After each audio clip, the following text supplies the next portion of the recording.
Hello friends, it's that time again. It's time for the news.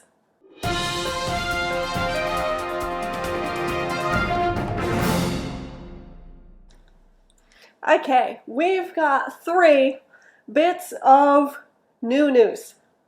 Let's start with Kyoto's Space Temple.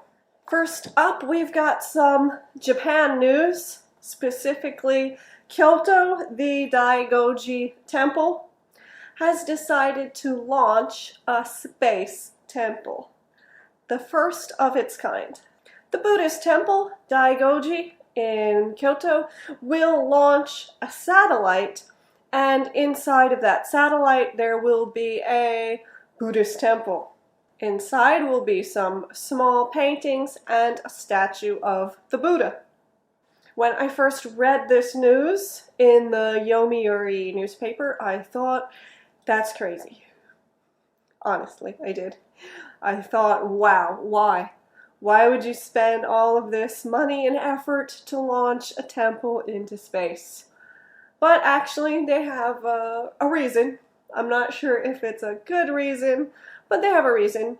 They want to enhance communications between different temples, especially temples that are in the countryside away from the city, and communicating with them in emergency situations can help with disaster prevention and preparation.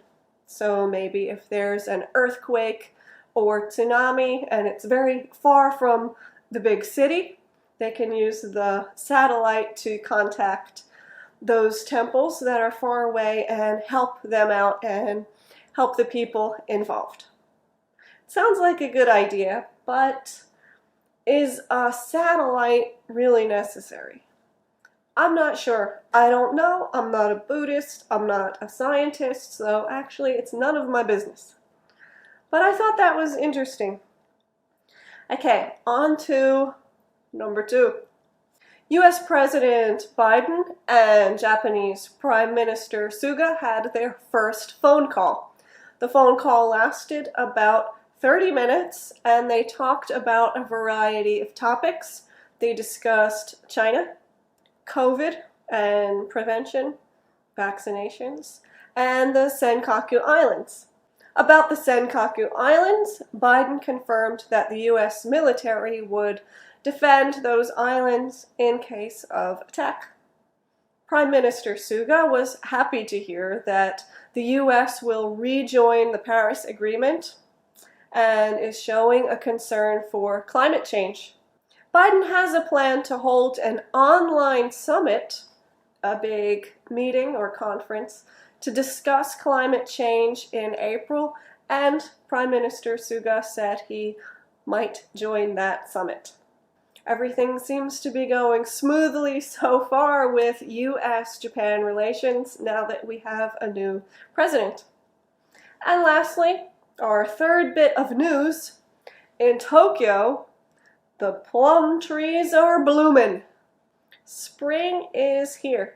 The plum blossoms have started to bloom in Tokyo. Yay.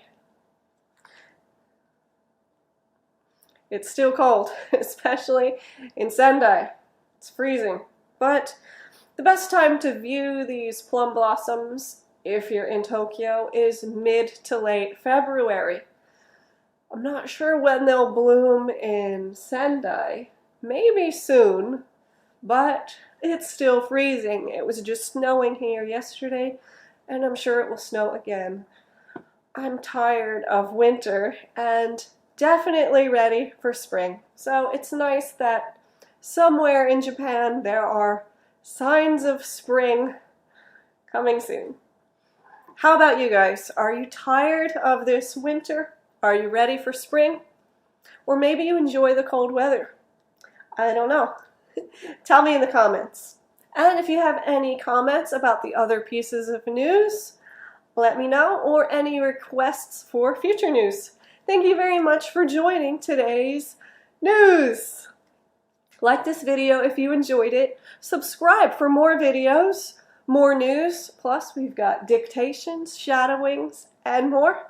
I'll see you again soon. Bye.